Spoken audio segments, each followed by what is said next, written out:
We have known each other 5 years? 5 years? Yeah, something like that.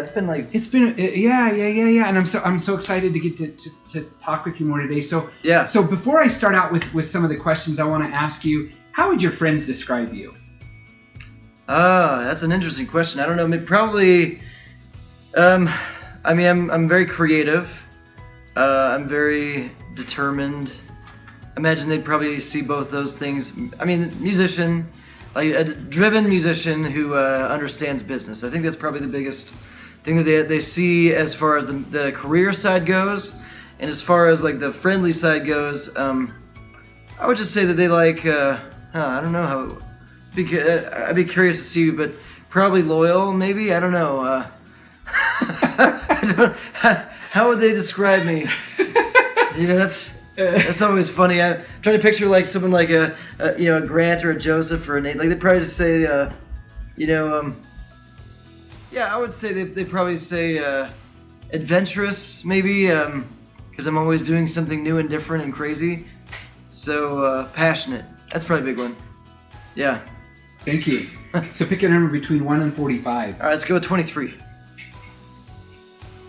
What would you consider your biggest failure that turned out to be your greatest teacher? Whew, yeah, there's a lot of those. I'd say it could be American Idol in a way because I didn't win, and I swear for, it's been 10 years since I was on American Idol, and I always think about how if I would have sung this song, or if I would have done this differently, or if I would have played this game a little differently, then I could have won, and then that would have opened up a lot more doors than it did. That's one in a way. It was a success and a failure. It definitely taught me. For one, it taught me that my music is validated in a way, but also just taught me that hindsight's 20/20. There's no way of really knowing what's going to happen next. We just, as much as we can prepare. I was prepared and I was ready for everything, and I still didn't do things the right way. And I feel like no matter how much we prepare, sometimes life just throws a different angle at us, and we end up going in the direction we didn't expect to go.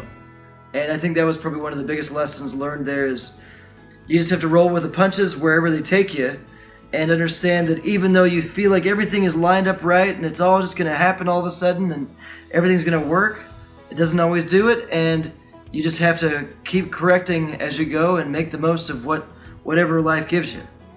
That was probably the biggest lesson from that. Thank you. Another number. All right. Let's go number 8.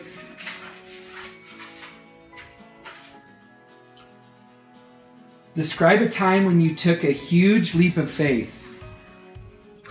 Very first tour I went on, I decided, well, I guess there were a couple of them. I dropped out of college and moved right to LA. I literally just got in my car and drove out there with nothing.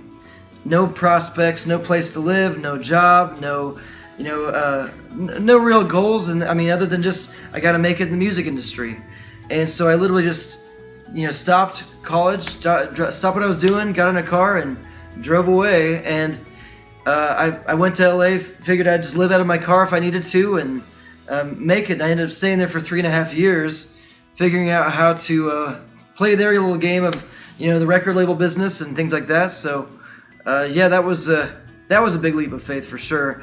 And then I would say that second, a close second, would be the first tour that I went on. As a singer-songwriter, you always kind of think, well, Sony or Warner Brothers are just going to pick me up. They're going to take it all over. They're going to manage everything, and it's all going to be easy. Instead, I had to book my own tour, rent my own venues, put up my own cost, and just hit the road and see who would show up. So, if you were to impart with any great wisdom to the world, or to someone you were mentoring, or someone maybe that is growing up, and you could just give that one piece of wisdom, what would it be? The biggest one is sticking to the dream that you have. Don't go after the shiny object that you see. The shiny object syndrome is is a big killer. It's the idea that what someone else is doing is shinier than what you're doing. If you have a dream and you have a goal, keep going that direction, and don't keep following after some other shiny object you see from somebody else. Stick to your course, and that's the best way to keep from getting discouraged, to not compare yourself to other people. I feel like we often compare ourselves to people because we see that, oh, that guy's got a lot more money than I do, or she's got a bigger house, or she's got a cooler career, or whatever it is. And there's this shiny object syndrome that we all fall for. And I feel like if we just stick with our plan, write down our goals, keep to our priorities, and focus it. The tighter you can focus it, the better. Don't scatter yourself around. Don't spread yourself thin. Just hone it in. Focus your ideals and your goals, and go for it. Thank you so much, man. Thanks. Yeah, of course.